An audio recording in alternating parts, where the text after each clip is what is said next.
There are many non-JAK inhibitor agents being explored in various phases of clinical trials currently, and there's certainly a big focus on patients who have failed therapy with JAK inhibitors, because in that setting, survival has been reported to be from 11 to 14 months. So obviously an area of unmet medical need. So the therapies that come to mind right away are Imetelstat, Navtemadlin. These are single agents that are in fairly advanced phases of testing. Both are in phase 3 pivotal trials in patients who failed JAK inhibitors.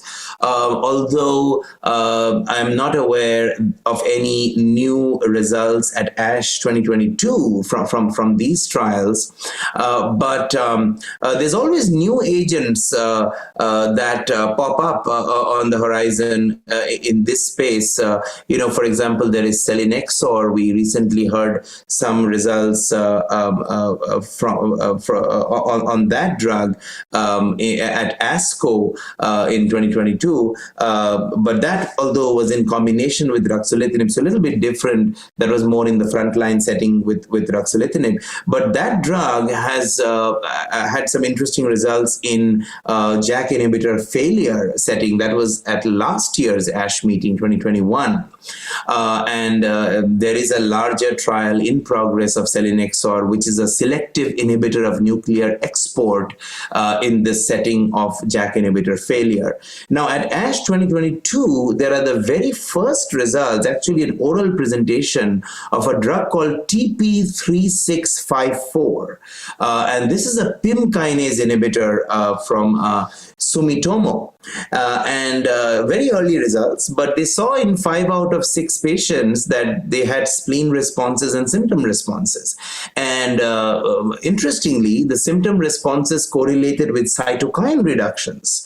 So that's another drug to watch. Very early results, but interesting, novel mechanism. First PIM inhibitor that I am aware of to have some interesting clinical data in myelofibrosis. Now, beyond that, there are many, but those are being, studied more in combination with Ruxolitinib rather than as single agents in a failure setting. Pelabresib, Navtemadlin, Parsaclisib, all come to mind. All are going to be updated at ASH 2022, but those are in combination, frontline or, add-on in a suboptimal response to Ruxolitinib setting. But yeah, for the single agents, I think those are the ones that come to mind right away.